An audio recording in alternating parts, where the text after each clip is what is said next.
The Daily Mail. Syracuse professor is accused of defending 9/11 with claim it was an attack on heteropatriarchal capitalistic systems that many white Americans fight to protect. First, I want to say that if you or your family was directly affected by the attacks on 9/11, then you have my condolences. My heart goes out to you. It was a terrible tragedy, and I hope we don't see a repeat of anything like that anywhere in the world ever again. And this is obviously a woke professor that I'm going to be challenging today. Please be sure to like, comment, share, subscribe, and check me out on Twitter. I'm over there. I tweet some fun things sometimes. You can find the Anti-Woke Warrior on that platform. So this professor at Syracuse is actually, I think, an associate professor or something. We'll see. Jenn M Jackson made the controversial remarks in tweets on Friday.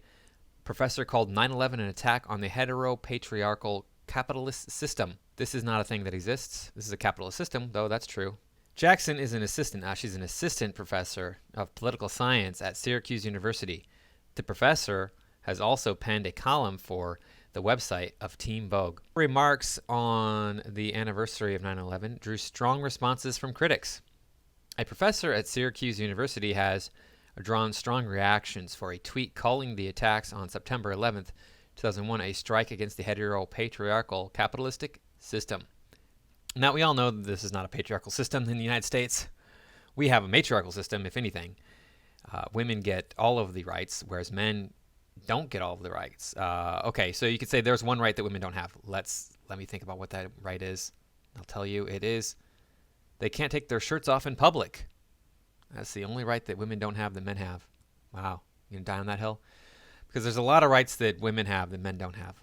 Jenn M Jackson, an assistant professor of political science, made the remarks in a series of tweets on Friday, a day before the 20th anniversary of the attacks that killed 2,977 people. We have to be more honest about what 9/11 was and what it wasn't. It was an attack on the heteropatriarchal capitalistic system that America relies upon to wrangle other countries into passivity, wrote Jackson. He uses they, them pronouns, which is completely wrong and not important to the story.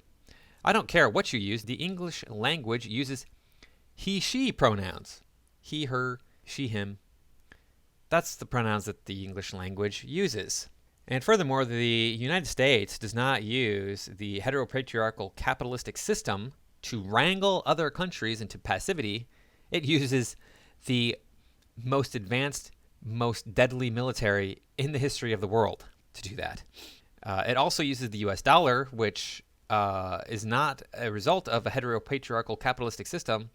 It is a result of this country wanting its own monetary unit. And then it said, hey, the rest of the world, adopt our monetary unit for lots of different stuff. And so the rest of the world agreed.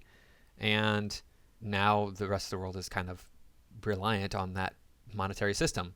It's not because it's a heteropatriarchal capitalistic system that happened. It's just because that's what the rest of the world agreed to because of our military. It was an attack on the systems many white Americans fight to protect, she added. Not they, them. Idiots. English has specific rules for a reason. Jackson and her literary agent did not immediately respond to inquiries from the Daily Mail on Sunday night. Jackson's tweets, which have since been set to private, came as the professor remarked on how she was really disturbed by how many white pundits and correspondents talk about 9/11, according to the Daily Wire. Were no black people killed in this attack on the Twin Towers? I'm betting that there were black people who were killed in the attack on the Twin Towers. Just going out on a limb there, but they were in support of the white heteropatriarchal capitalistic system, weren't they? So they don't count. Jackson criticized the notion that 9/11 was the first time that Americans ever felt fear.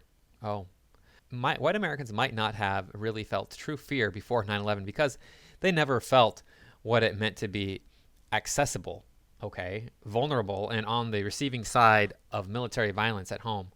But white Americans' experiences are not a stand-in for America, she wrote. So white Americans feel a lot of fear. They feel a lot of fear. I know white Americans who feel a lot of fear about, black people coming to lynch them or attack them in some way. So, your racism goes both ways. Plenty of us Americans know what it's like to experience fear, and we knew before 9/11. For a lot of us, we know fear because of other Americans. Jackson continued, yes, like I just said. People can be bad actors of all different races. It doesn't matter that you are afraid of white people coming to get you because white people are like not even interested in you. I don't even care. Like your skin looks different from mine, whatever. Your hair looks different from mine, I don't care. It's not a big deal to me. I mean, I married a woman who's not the same race as me. What the hell? The remarks drew strong reaction and mockery from critics, some of whom accused Jackson of sympathizing with or even endorsing the deadly attacks. Yeah, she did. That's what she's doing. And here they are. These are the tweets we just rolled over. Of course, because if Osama bin Laden was about anything, it was striking down heteropatriarchy, tweeted journalist Matt Taibbi.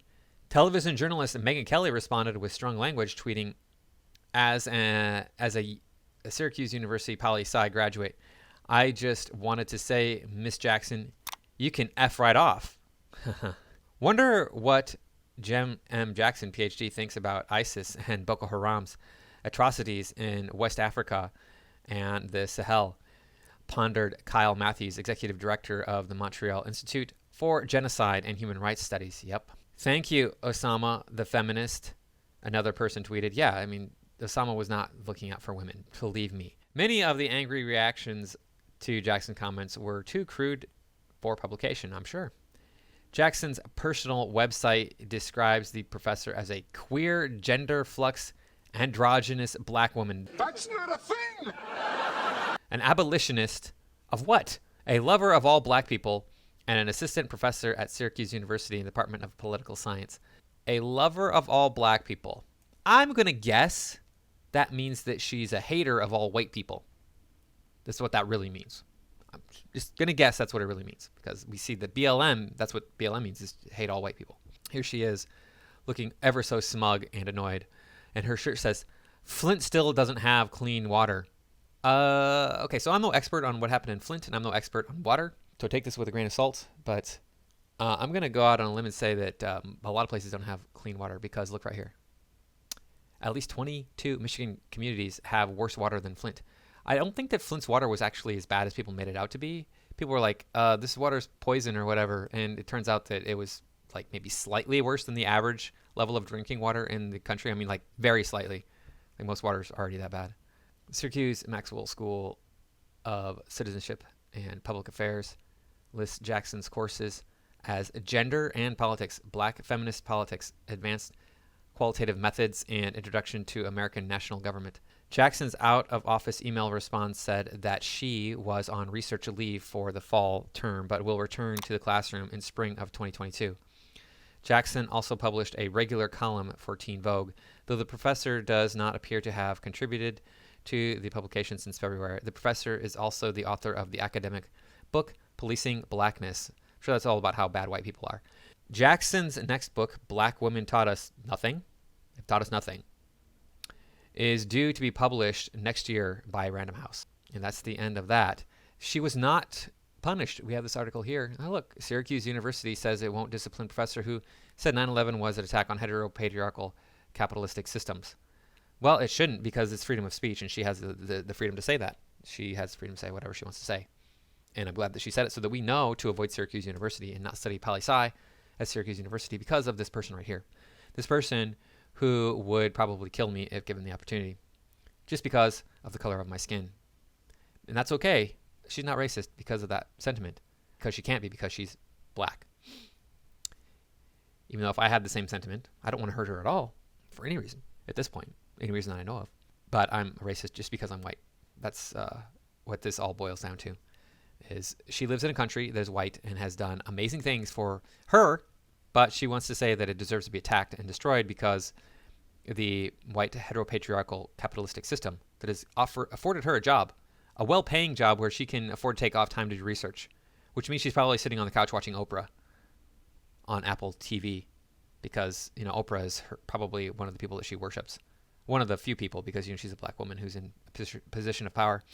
Wow, this country is just making me sick with this woke crap. But that's all I got for this time. Thank you all for stopping by. I do appreciate you supporting my work. So be sure to click on that like button before you dip out to the next video. It only takes 1 second, and I'll see you all in the next video.